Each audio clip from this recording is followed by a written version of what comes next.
상시 모니터링을 요구하지 않습니다. 다만 시스템의 요구 조건을 넘어서는 경우 시스템은 운전자의 즉시 개입을 요청합니다. 현재 거의 모든 자동차 기업들은 3단계까지는 완성이 됐다고 합니다. 잠깐만. 그리고 그 네, 파워포인트 우클릭하면 네, 레이저 포인트 형태가 있거든요. 네, 네. 그걸 이제 해가지고 설명을 해. 아, 말만 지금 보고 읽잖아, 지금. 네, 알겠습니다. 에? 어디가 하는지 알아야 될 거 아니야. 네. 지금 해봐. 예. 레벨 4단계는 고도 자율주행 단계이고 주변 환경에 관계없이 자동차가 스스로 모든 기능을 제어하고 모니터 운전자는 필요한 단계입니다. 그리고 마지막 5단계는 이제 완전히 운전자는 아무것도 안 해도 되고 이제 완전 자율 단계이고 운전자는 아무것도 안 해도 되고 그냥 탑승자만 존재하면서 사람이 타지 않고도 이제 움직이는 무인 주행 자동차가 차입니다. 그리고 자율주행의 장점입니다. 자율주행이 이렇게 필요한 이유는 이런 장점들 때문에 필요한데요. 첫째, 사람의 생명과 안전입니다. 이제 교통사고가 매년 이렇게 끊이질 않는데 그중 90% 이유가 사람의 과오나 실수라고 하는데 이런 단점을 자율주행차로 사고율을 줄여줍니다. 두 번째는 훨씬 저렴한 운영 비용입니다. 일단 첫 번째로 운전자가 없으니 인건비를 아끼고 그 다음에 자율주행차는 대부분 전부 다 전기차인데 이제 또 전기차는 또 태양광을 이용해서 전기를 생산하려고 하기 때문에 이제 그런 면에서 저렴한 운용 비용을 이란 장점이 있습니다. 그리고 세 번째는 이제 시간과 자원의 효율적 활용인데 운전을 안 해도 일단은 첫 번째로 운전을 안 해도 되니까 그 운전을 하는 시간에 뭔가를 할 수 있기 때문에 시간이 활용되고 그리고 그 주차 공간도 그 뭐였지 자율주행차가 이제 저절로 주차를 해주기 때문에 정말 최소한의 주차 공간으로 주차를 해주기 때문에 이제 또 자원이나 그 주차 공간의 그런 활용도 효율적으로 할 수 있습니다. 그 다음에 단점입니다. 첫 번째로 이제 사고 발생의 주체인데 먼저 시스템 해킹 먼저 설명하겠습니다. 일단 먼저 시스템을 악의를 품고 만약에 자율주행차에 시스템 해킹해서 고의로 사고를 일으킬 가능성이 존재하게 됩니다. 이제 이런 경우가 있으면 이런 단점이 있고 그리고 사고 발생의 주체인데 이제 여기서 만약에 그 사고가 발생했을 때 자율주행차가 탑승 중인 운전자에게 책임을 물 것인지 아니면 자동차를 만든 회사에게 책임을 물 것인지 이제 이 논란이 될 수 있습니다. 그리고 두 번째는 트롤리 딜레마라고 하는데요. 트롤리 딜레마란 이제 사람들에게 브레이크가 고장난 트롤리 상황을 제시하고 다수를 구하기 위해 소수를 할지 아니면 이제 다수를 희생할지 그걸 판단하게 하는 그런 상황을 가리키는데 만약 이런 상황에서 자동차가 계속 달리면 이제 이 네 명의 사람이 죽게 되고 그리고 여기서 그 주행자가 그 이 자동차가 조향을 틀게 돼서 그 낭떠러지에 떨어지게 되면 여기 있는 이제 탑승자가 사망하게 되는데 이제 이런 상황에서 그 어떤 판단을 내리도록 그 시스템을 설계를 해야 되는지도 이제 그런 도덕적인 측면에서 또 논란이 될 수 있기 때문에 이런 쪽에서는 이제 풀어야 할 문제라고 생각이 듭니다. 이제 자율주행 차의 사례를 보여드리겠습니다. 잠깐만요. 8월부터 미국 아리조나주에서 자율주행차가 생필품을 배달하는 프로그램을 시행하고 있습니다. 손님이 스마트폰이나 컴퓨터로 이것저것 주문을 하면 그 물건들이 자율주행차에 넣어져서 손님 집 앞에 가서 서 있는다는 거예요.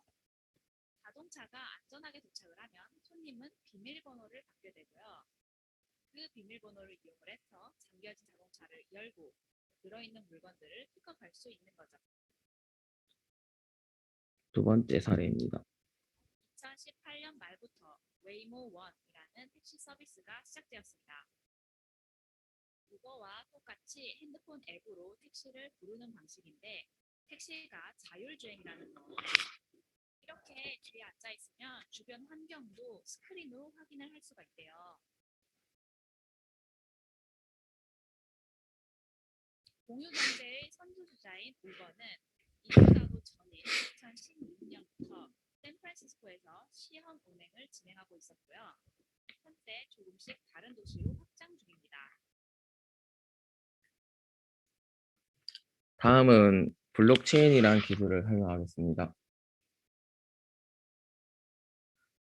일단 블록체인이란 일단 사전적 정의는 이제 누구나 열람할 수 있는 장부의 거래 내역을 투명하게 기록하고 여러 대의 컴퓨터에 이를 복제해 저장하는 분산형 데이터의 저장 기술인데 이제 이렇게 말씀드리면 되게 와닿지 않으실 거라서 이제 그 블록체인이 도입된 배경에 대해서 설명하면서 블록체인에 대해서 좀 더 자세히 설명드리겠습니다. 난 첫 번째로 블록체인의 개요인데요. 기존의 거래 방식에서는 만약에 A가 B가 있을 때 이제 A가 B에게 돈을 이제 3만 원을 보낸다고 가정을 하면 이제 기존의 거래 방식에서는 A가 B에게 돈을 3만 원 보낼 때 먼저 은행을 거치게 됩니다. 이제 은행은 이제 A에게 돈이 은행 계좌에 3만 원, A의 계좌에 3만 원이 있는지 없는지 확인을 한 다음에 그 다음에 그 만약에 확인이 되면 A가 B에게 3만 원을 보내게 되고 그 이제 A랑 B랑 거래한 그 기록은 이제 은행에 기록이 되고 저장이 됩니다. 하지만 여기서 이제 문제점이 나타나는데요. A와 B의 둘만의 거래인데 제3자인 은행이 의존했다는 은행이라는 제3자에 의존했다는 것인데 그런데 그럼 왜 은행이 이렇게 문제가 되냐면 이제 우리들이 사용하고 있는 정보를 보유하고 있는 은행이 단 하나라는 서비스라는 점입니다. 이제 이렇게 하나의 포인트에 금융 관련 정보가 이제 모든 이제 거래 기록들이 다 이렇게 기록이 되는데 이제 이 포인트가 소실되거나 피해를 입었을 때 막대한 피해가 생길 수 있는 지점을 단일 실패 지점이라고 합니다. 그래서 쉽게 말해서 은행 기록이 만약에 다 사라지면 이제 은행 사용자의 재산이 한순간에 없어지게 됩니다. 그래서 이제 이거를 방지하기 위해서 이 데이터를 방지하기 위해서 일반적으로 컴퓨팅 분야에서는 단일 그 백업을 해 놓습니다. 이렇게 2중, 3중으로 데이터를 복제 또는 분산해 두어서 단일 실패 지점을 없애는 방법입니다. 그래서 저희가 지금도 신뢰하고 있는 은행들은 다 이런 식으로 그 백업을 해놓기 때문에 되게 안전하지만 근데 이러한 문제점은 이제 인건비와 이제 수많은 인적 자원과 자본적 소요를 발생시키며 이제 나아가 거래가 일어날 때 중앙 통제 시스템이란 시스템으로부터 이제 자유롭지 못하게 됩니다. 이제 바로 이 시점에서 사토시 나카모토라는 익명의 프로그래머가 이제 개인 간 전자화폐 시스템이라는 논문을 발표하게 됩니다. 그 논문에는 그 국가가 발행하거나 통제하지 않으며 이제 제3자의 이제 보증이 전혀 필요 없는 이제 완전히 탈중앙적인 새로운 화폐에 대한 이론이 담겨 있습니다. 바로 이것이 비트코인입니다. 그리고 그 논문 속에는 이 비트코인을 작동시킬 블록체인이라는 이론도 함께 담겨 있었습니다. 이제 쉽게 말해서 비트코인을 시계라고 판단하면 이제 블록체인은 이제 그 시계를 움직이는 톱니 같은 역할을 하는 겁니다. 자, 그래서 이렇게 블록체인이 생성이 됐고 이제 블록체인의 원리에 대해서 설명을 해드리겠습니다. 블록체인의 원리는 만약에 이렇게 5명의 사람이 있다고 가정을 하면 이제 이 5명은 이제 이렇게 일단 생각이 일단 정부나 은행은 이제 그 저희 5명이 거래하는 거에 대해서 전혀 이제 방해를 받지 않아야 되고 끼어들 필요가 없다고 생각하고 그들은 이제 서로 얼굴이나 이름 나이에 대해서 아무것도 모른 채 서로의 계좌의 거래 내역에 대한 정보만을 가지고 있습니다. 이제 여기서 B가 만약에 D에게 10만 원을 갚겠다고 하면 일단 모든 사람들은 이제 B를 제외한 모든 사람들은 B가 이제 10만 원 있는지 없는지 이제 그런 사기를 치는지 안 치는지 그런 거래 정보를 이제 전부 다 확인을 하게 되고 이제 그 거래 정보를 다 자신의 노트에다가 적게 됩니다.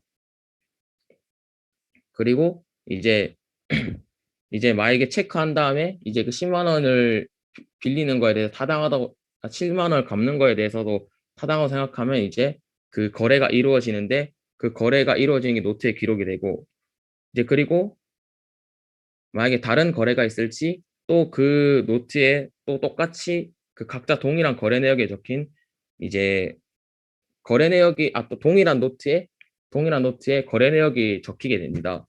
이제 여기서 노트는 이제 블록체인에서 블록과 같은 존재입니다.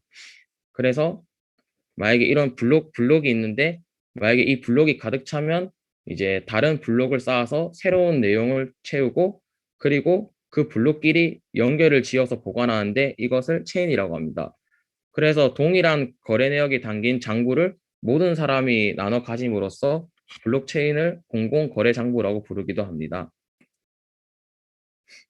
그다음에 블록체인의 장점은 이렇게 크게 네 가지가 있는데 탈중앙성, 보안성, 신속성, 투명성이 있습니다. 아까 탈중앙성은 그 원래는 은행이라는 제3자가 있었지만 이제 그걸 없애기 때문에 없애고 그 개인 간에 이제 거래가 가능하기 때문에 제3자 없이 불필요한 이제 수수료가 절감되는 효과가 있고 그 다음에 보안성은 이제 이 블록체인이라는 이 시스템은 해킹이 기존에 있는 그 시스템보다 어렵다고 돼 있습니다.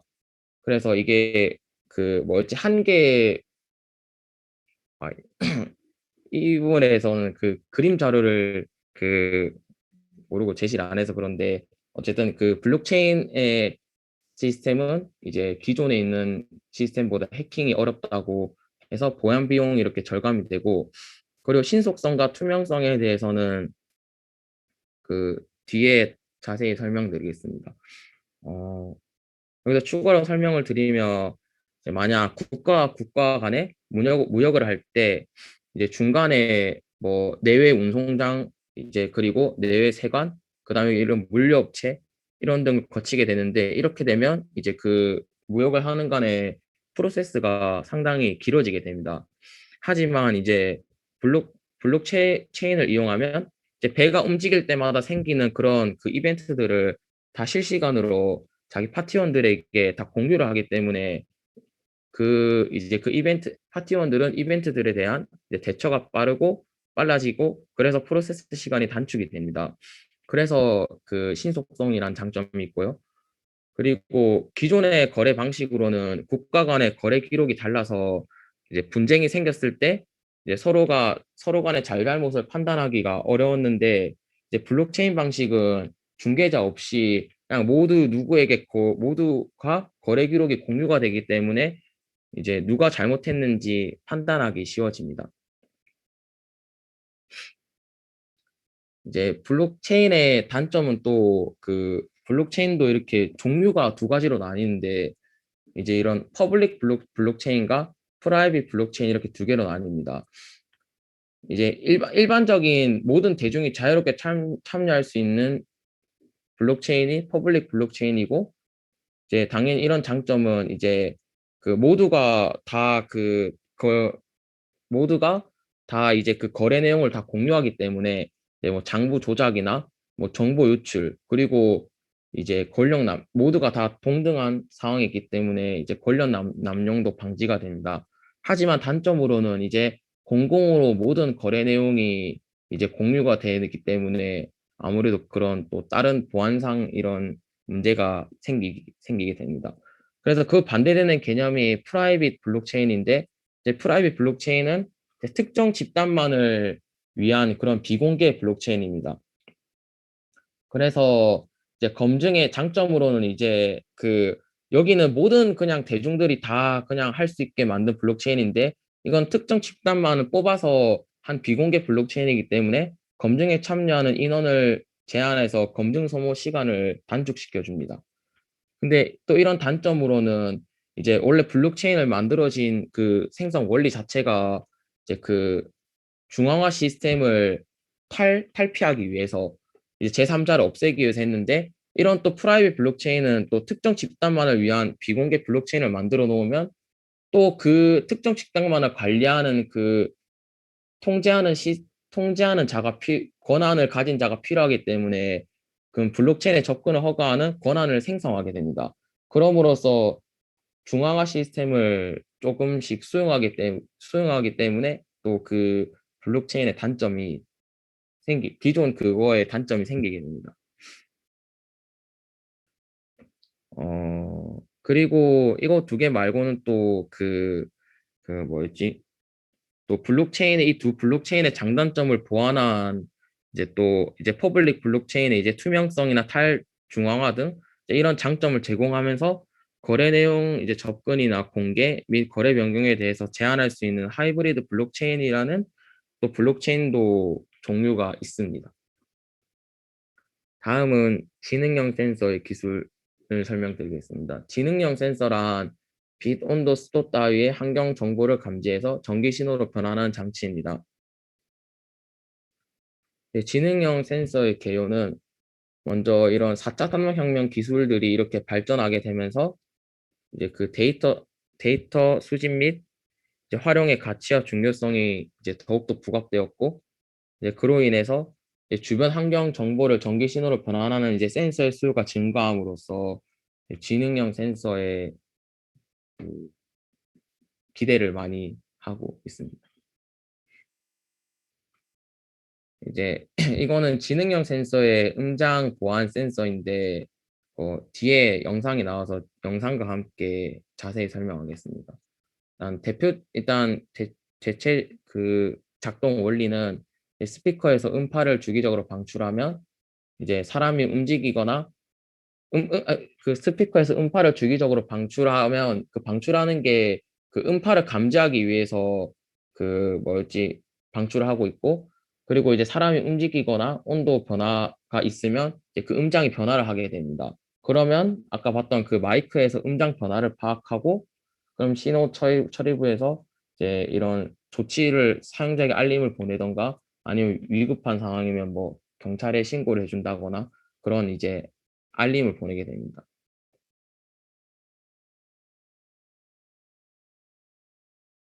영상과 함께 보겠습니다. 아까 봤듯이 음장 보안 센서는 이렇게 구성이 되어 있고,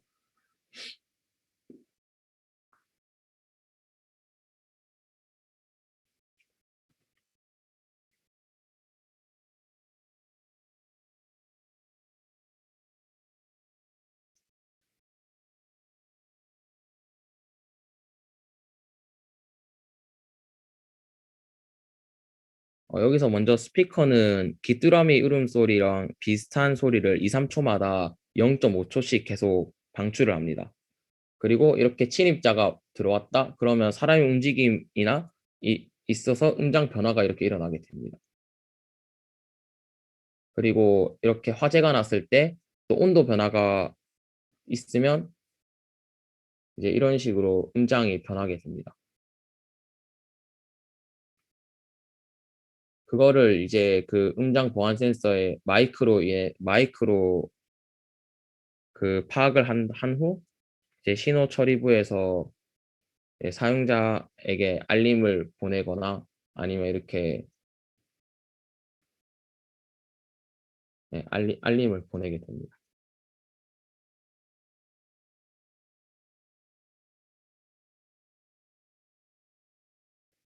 그 다음에 이제 세 가지 기술을 합친 자신의 아이디어의 목차인데 블록체인은 조합을 하지 못하였고 이거는 지능력 다음에 다음에 하는 겁니까? 음, 이거 끝나고 그럼 이따 얘기해 보세요. 아, 그, 그 블록체인은 조합을 하지 못하였고 그냥 지능형 센서의 기능을 이용하여 이제 자율주행차의 약간 인지 단계 주변 환경 감지를 이제 지능형 센서를 이용하면 좀 더 잘할 수 있을 것 같습니다. 그래서 좀 뻔하고 당연한 아이디어지만 준비한 것은 여기까지입니다. 감사합니다.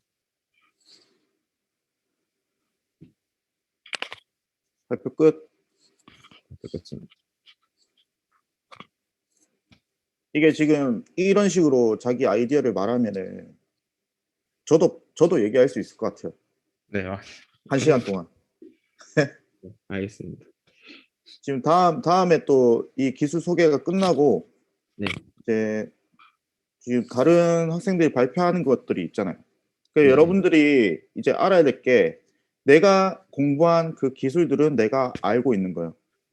그 다음에 이제 여러분들이 자기 아이디어를 가지고 발표를 할 때는 다른 학생들이 발표한 기술들의 조합으로 발표를 해야 된다고. 무슨 말인지 알겠어요? 네. 지금 내가 공부한 건 당연히 이제 공부를 했으니까 알아서 이 조합들끼리 뭐 하면 되겠다라는 그게 나오는데 이제 남이 이제 기술 소개를 해서 했을 때 그 기술들의 조합을 가지고 아이디어를 내야 된다 이 말이에요. 그래야 의미가 있다라는 거, 내 말은. 본인이 공부를 해서 이 조합들은 당연히 뭐 할 수가 있겠지. 공부를 했으니까. 근데 남이 기술 소개한 내용들을 가지고 조합을 이제 해야 된다는 거예요. 다음 이제 발표를 할 때. 알겠나요? 네. 자, 질문. 노승 질문 있습니다. 네. 그 자율주행 파트에서 아까 자율주행 차는 그 네. 전기차라고 하셨는데 꼭 네. 전기차여야 하는 이유가 있나요?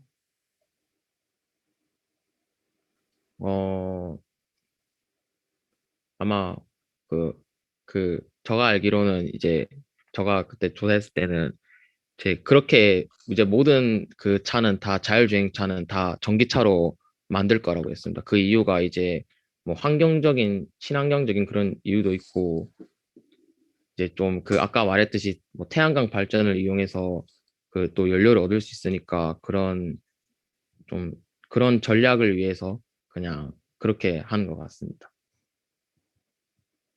감사합니다.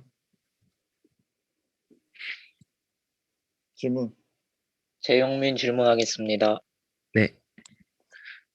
이제 블록체인 기술에 대해서 발표 잘 들었는데, 네. 이제 블록체인은 보통 이제 사람들이 말하기를 보통 이제 양날의 검이라고 하거든요.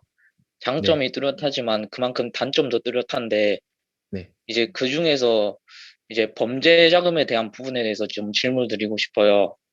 네. 이제 개인 간의 거래가 암호화되고 익명성이 보장됨에 따라서 만약에 이제 그 검은 돈과 같은 이런 범죄 자금이 세탁이 되는 경로가 되게 많을 것 같은데 이 부분에 대해서 만약에 경찰이 개입을 할 수가 있을까요, 과연? 음, 어려운 질문이네. 경찰이 음. 음, 자유롭게 생각해봐. 네. 답변을 해보세요. 조금만 생각을 해보겠습니다. 네. 음,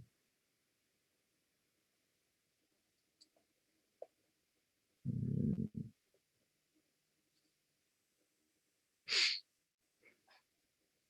아니면 뭐 네. 이런 단점을 보완하기 위한 또 개략 좀 더 발전된 블록체인 기술이 있는지 그런 거에 대해서도 한번 이야기를 듣고 싶습니다. 잠깐만요. 음,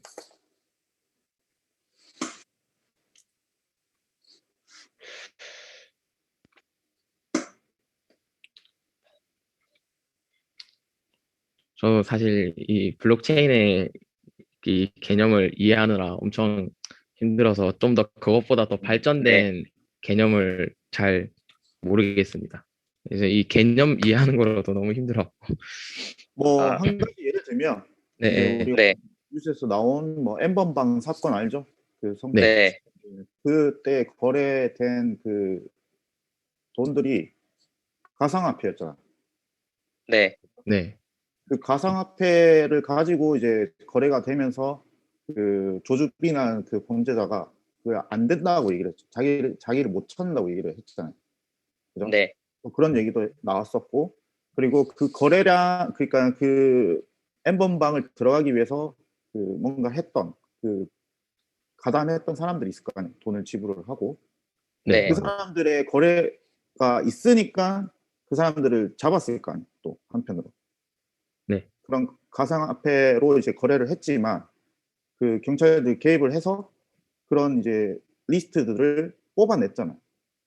네, 네, 그러니까 언론적으로 봤을 때 그 실제 어떻게 했는지는 자세하게는 모르겠지만 그런 언론의 기사들 근거를 했을 때는 개입이 될 수도 있고 그다음에 뭐 개인 간에 이게 암호화가 익명성을 가지고는 있지만 그게 채굴을 하잖아 우리가. 예를 들면 비트코인 채굴을 한다는 얘기를 들었죠.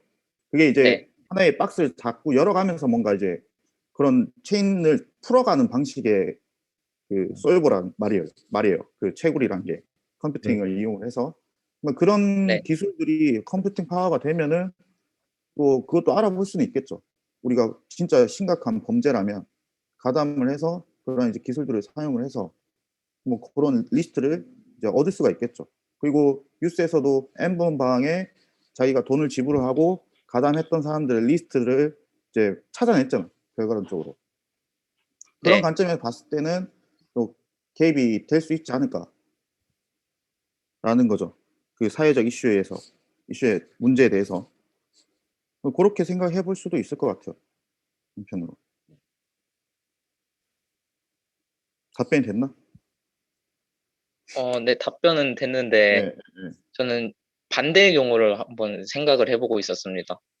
그러니까 이제 그 사건 같은 경우에는 이제 텔레그램을 먼저 털어서 거기서 나온 그 범죄 그 수사자들을 먼저 대상으로 픽을 하고 그 사람들을 타겟 조사를 해서 나온 결과물인데 이제 만약에 블록체인을 통해서 여기서 검은 돈이 거래가 됐다. 약간 이런 것만 가지고는 누구를 거기서 특정을 지을 수 그쵸. 있을까? 약간 그런 느낌. 그것도 맞죠. 그것도 아무래도 딜레마가 되겠죠. 이 기술에 대해서. 네. 그죠? 그거는 이제 본인이 관심 있으면 연구를 하면 되겠죠, 이제. 네. 그죠? 음. 계속 그런 문제점, 사회적 이슈를 풀어 나가는 것도 하나의 이제 공학도로서 또 해야 될 일이죠. 그죠? 그러니까 뭐 컴퓨팅 파워도 되고 이제 해커들이 화이트 해커도 있고 그 진짜 산업 스파이처럼 하는 해커들도 있듯이 이 블록체인 또 장단점이 뚜렷하기 때문에 그런 거를 해결할 수 있는 사람들이 또 나오겠죠. 연구자들이. 그리고 이제 네. 뭐 블록체인 같은 경우도 사실 이제 커넥티드 카라는 개념이 나오면서 그 주행 정보를 다 공유를 해요. 블록체인으로. 그러면서 이제 하나의 네트워크 형태의 그 모빌리티 자체가 이제 하나의 네트워크 형태를 이룰 수가 있다는 거죠. 그런 기술을 이용해서. 또 그것도 문제가 뭐냐면 주행 정보라는 게 개인 정보잖아요. 네. 맞아요. 네. 그 개인 정보에 대한 그 뭐 또 법률이 있어야겠죠. 그걸 막는 또 어느 선에서 또 공개를 하고 그런 게 이게 사실 좀 그렇긴 합니다. 사실 이 기술이. 그리고 아까도 제가 질문을 하려고 했던 게 이제 개인정보 보안에 대한 이런 문제점. 그러니까 어쨌든 거래 기록이라는 게 개인정보잖아요. 근데 맞아요. 그 데이터베이스가 다 공유가 된다는 거는 공개가 된다는 건데 그럼 이걸 누가 또 이제 프라이빗한 거를 이제 보장을 해주냐 이런 것들. 그리고 검은 돈 자체도 그게 거래 기록에 대한 이제 공유잖아요. 어찌 보면. 근데 사실 그게 검은 돈인지 아닌지 사실 모르죠. 그거는 익명성을 띠기 때문에 공개는 됐지만 익명성을 띠기 때문에 이게 힘들다는 거. 또 한편으로.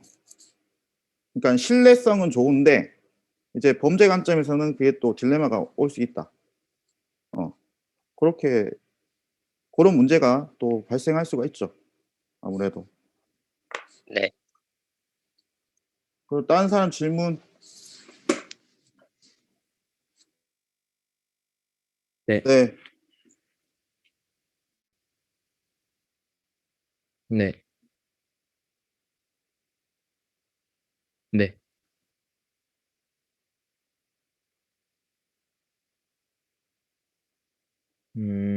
아마 그게 가능한 사람들끼리를, 그러니까 그게 가능한 사람만 허용해서 그 집단을 만들지 않을까요, 아마?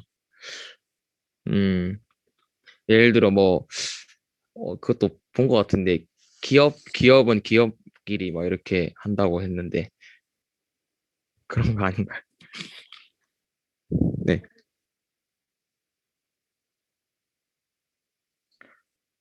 그러니까 이제 퍼블릭 블록체인은 이제 진짜 모든 사람에게 다 이렇게 모든 대중들에게 다 아까 말했듯이 그런 자기의 거래 내역 그런 개인 정보들이 다 공유가 되는 건데 이제 특정 프라이빗 블록체인에 이제 그런 그 신뢰가 그렇게 가능한 사람 아니면 비즈니스적으로 그렇게 공유해야 되는 사람들끼리만 이제 블록체인을 한다는 느낌으로 이해했습니다. 저는 맞아요, 교수님. 근데 뭐가 그 저가 한 거 맞는지 궁금해서. 뭘 했는데 지금 아, 대답에 대해서 네. 일단 저도 프라이빗 이거 예, 블록체인 자체가 아무래도 네. 아까 얘기했듯이 기업끼리 간에 뭔가 있겠죠. 그것도 이제 어 익명성이라기보다 자기네들끼리의 이제 공유할 수 있는 그런 환경을 만들어 놓는 거겠죠. 그러니까 공금 횡령 뭐 이런 거를 방지하기 위해서 아, 자기네들끼리 한 가지 예로 들면 그거를 이제 뭐 하겠죠. 그러니까 퍼블릭 블록체인하고 프라이빗 블록체인에 그러니까 프라이빗 블록체인 안에 있는 그걸 만들지만 그게 퍼블릭 블록체인 안에 있는 장점을 또 활용도 할 수가 있는 거죠. 네. 자체적으로. 단지 그냥 그 그룹화돼 있냐 안 돼 있냐 이 차이인 거지 않을까요? 그 두 개를 비교를 했을 때. 그러니까 지금 보면은 이제 장점, 뭐 단점 이렇게 퍼블릭하고 프라이빗 나눠져 있지만 사실은 그룹핑화가 돼 있냐 안 돼 있냐의 차이점이 아니냐는 거죠. 어쨌든 보면. 그리고 또 네. 하나는 이제 중앙화 시스템을 수용할 거냐 안 할 거냐. 블록체인을 사용하는 데 있어서. 그런 차이점이 있는 거겠죠, 아무래도. 그리고 프라이빗 블록체인을 만들 때는 뭐 아까 말했듯이 그 구성원들 간에 이제 신뢰도를 가진 믿을 만한 사람인지라는 거는 그 집단 자체 특유의 뭔가 있겠죠. 아, 그죠? 그걸 얘기를 하는 거겠죠, 일단은. 다음 질문. 먼저 질문 있는데요. 잘 안 그, 들려요, 근데. 어, 블록체인은 근데 이제 중앙화 시스템을 이제 벗어나기 위해서 이제 생성된 건데, 그 특정인들을 위해서 이거 중앙화 시스템을 수용하는 거에 대해서 이제 본질적으로 그 블록체인이라고 할 수 있는지, 그리고, 어, 그리고 이걸 혹시나 해결할 수 있는 방법이 있는지, 궁금합니다. 저가 봤을 때는 그 뭐였지?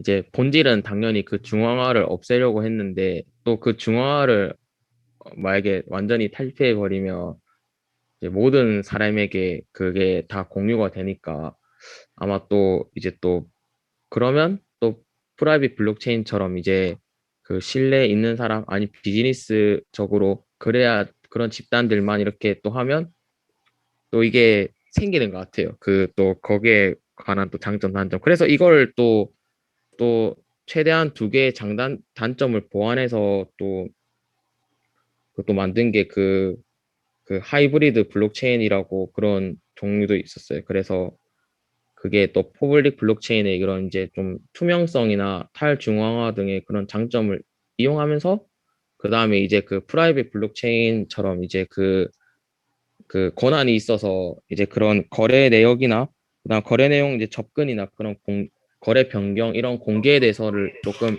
제한을 할 수 있는 그런 장점도 같이 쓰는 하이브리드 블록체인이 있는 것 같습니다. 그러니까 퍼블릭 블록체인, 프라이빗 블록체인에 대한 이제 장점들을 모아서 만든 게 하이브리드잖아. 그죠? 네, 네, 그런 관점에서 이제 해결 방안이 하나가 될 수가 있겠고.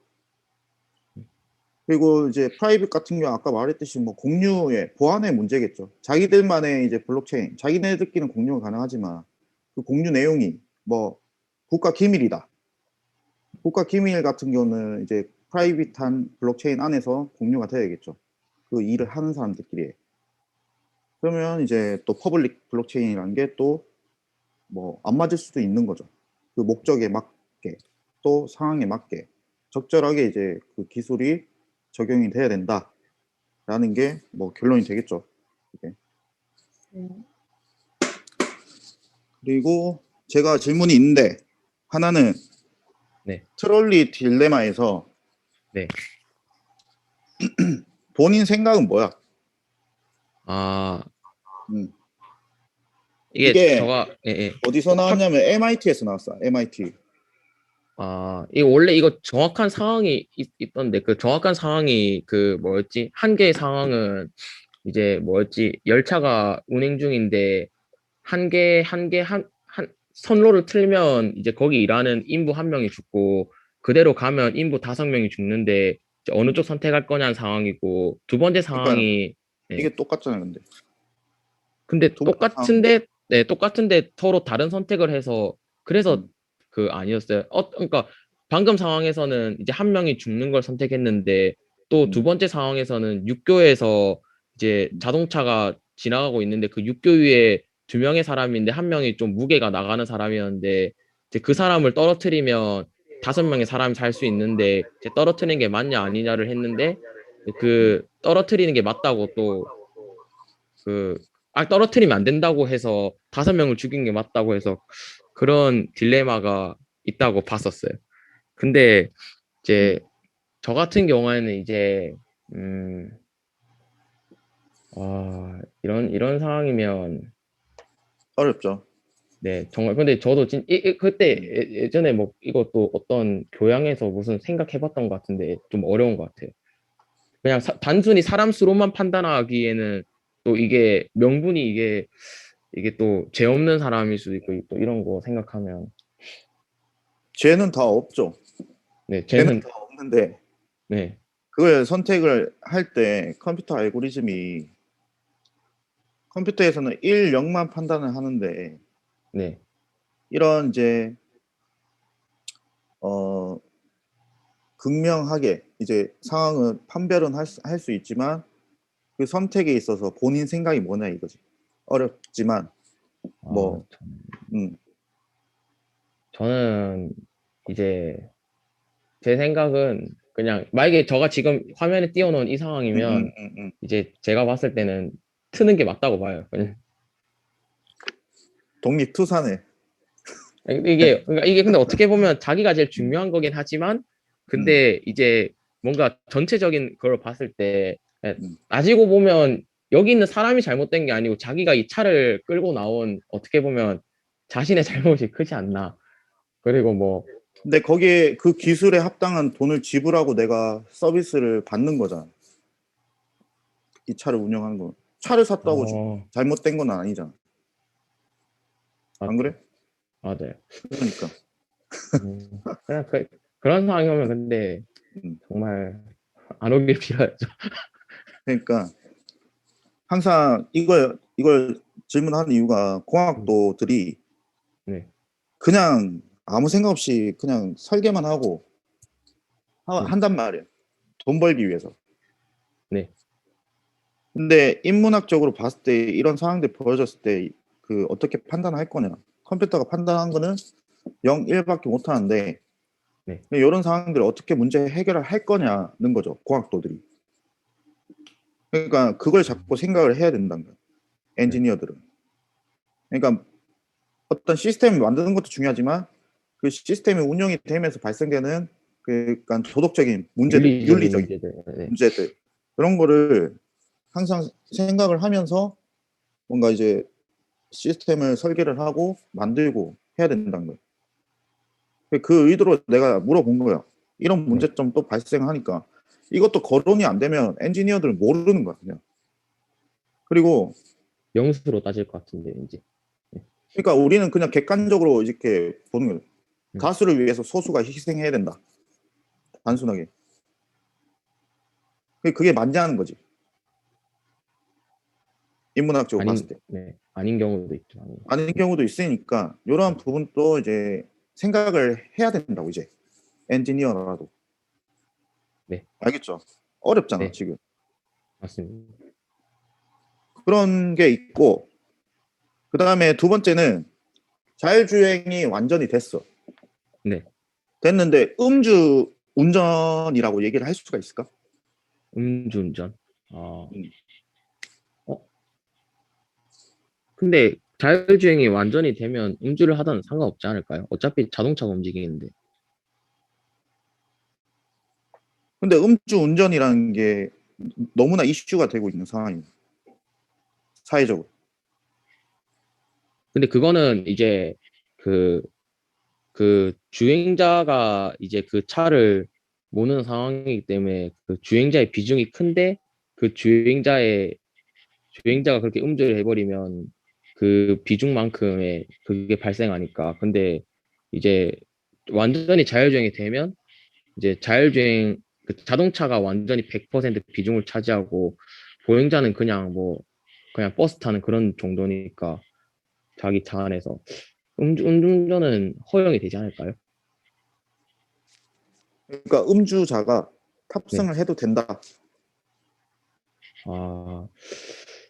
근데 이 여기서 말하는 5단계라는 거는 진짜 음. 완전히 이 그러니까 4단계처럼 엄청 급박한 상황일 때는 그 주행자가 개입을 해야 되는 그런 상황이 조금이라도 있으면 음주운전을 안 하는 게 맞는데 5단계는 이제 완전히 주행자가 그냥 진짜 아무것도 안 해도 되는 그런 거기 때문에 비중이 아예 0이 된다고 생각하거든요.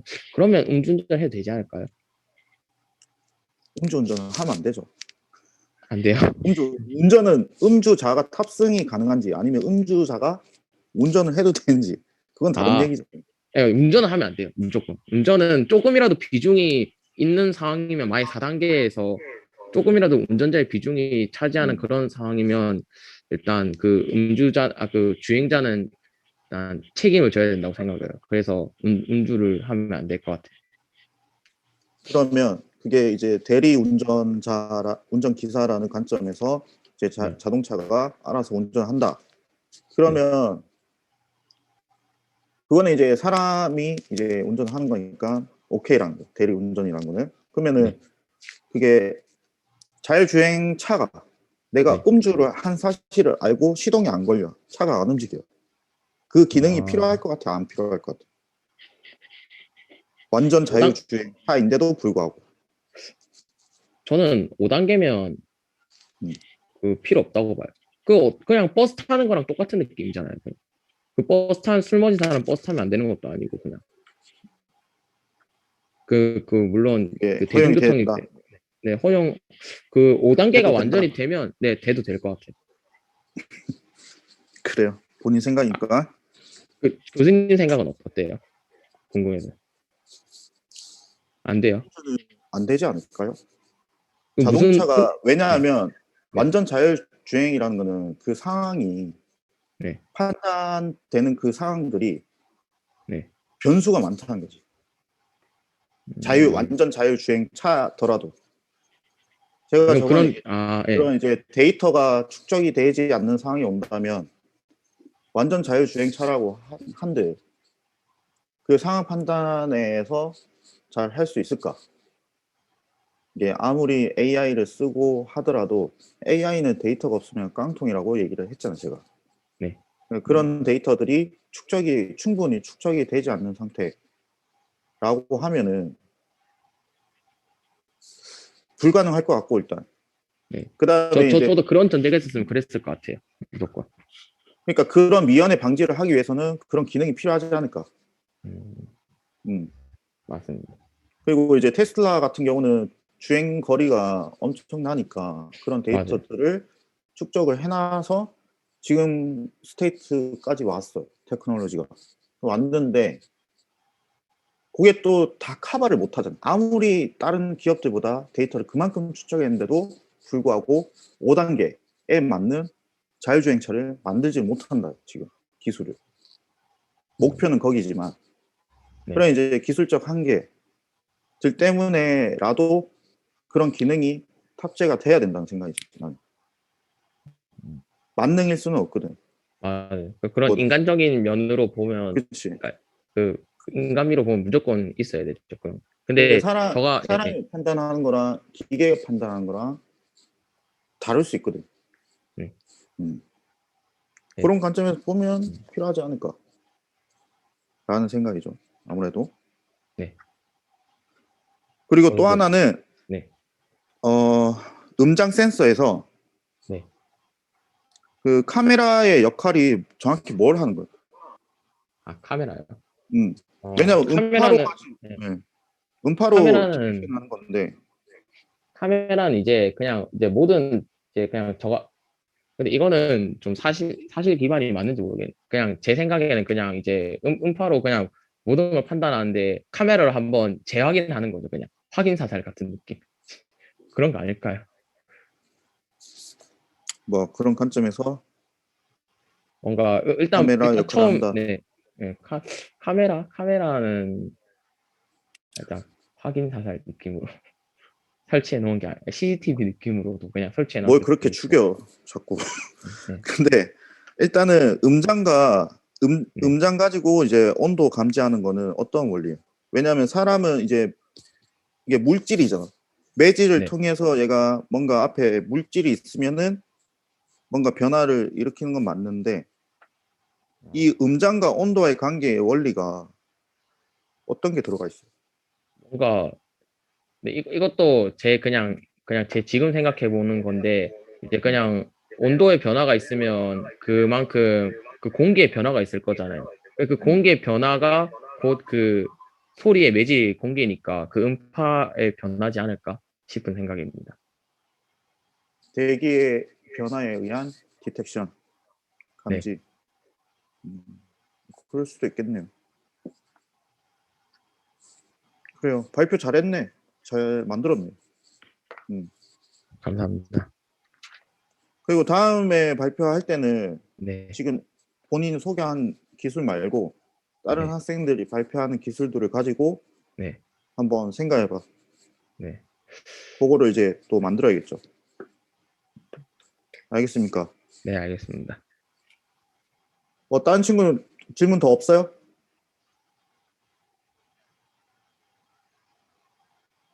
대답하세요. 없습니다. 입니다. 없어요. PPT도 잘 만들어 온 것 같고 발표도 잘 한 것 같고 괜찮은 것 같아요. 첫 발표 치고는. 그리고 다른 학생들도 이러한 PPT에는 그림이 좀 많아야겠죠. 아무래도 그리고 적절하게 설명을 위해서 그림도 잘 그려온 것 같고 뭐 어디서 봤는지 모르겠지만 본인 스스로 이제 구성을 했으니까 그 시간을 들인 게 좀 보인 것 같고 발표 잘 한 것 같아요. 고생했습니다.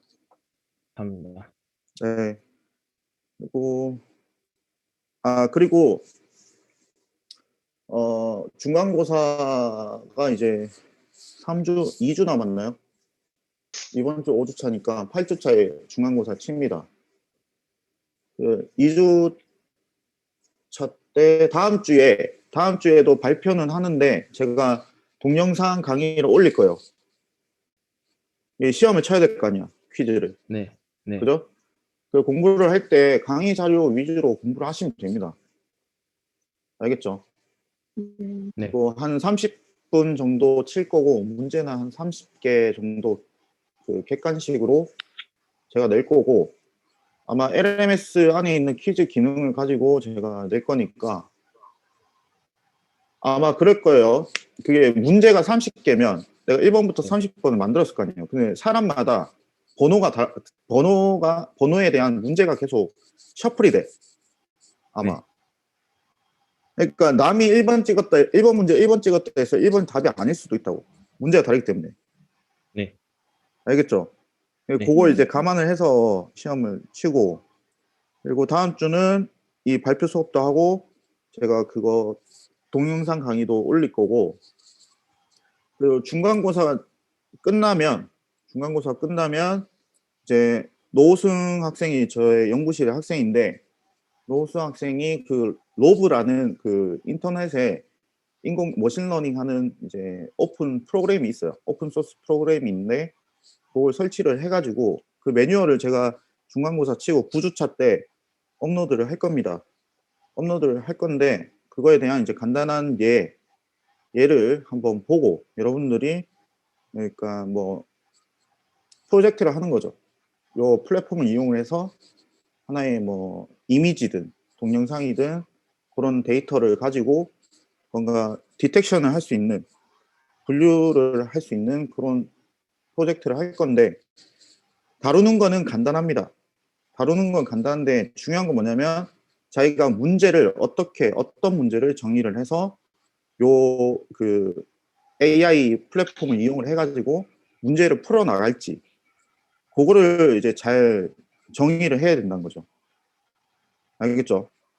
그거를 이제 9주차 때 제가 업로드를 해 드릴 테니까 거기에 이제 매뉴얼, 그리고 설치 방법, 그 다음에 이제 그 오퍼레이팅 방법, 이런 것들, 그리고 이제 참고할 수 있는 유튜브 영상, 주소 이런 거를 정리를 해서 올려 놓을 테니까 여러분들이 이제 기말고사 때는 그 프로젝트를 한 거를 이제 발표를 하면 기말고사는 끝납니다. 알겠죠? 시험은 중간고사 때만 퀴즈를 치고 그렇게 이제 성적을 평가를 하겠습니다. 알겠죠? 네. 네. 알겠습니다. 뭐 질문 있나요? 없습니다. 없습니다. 없으면 오늘은 여기까지 합시다. 고맙습니다. 고생하셨고 다음 시간에 뵙겠습니다. 다음 발표자 누구죠?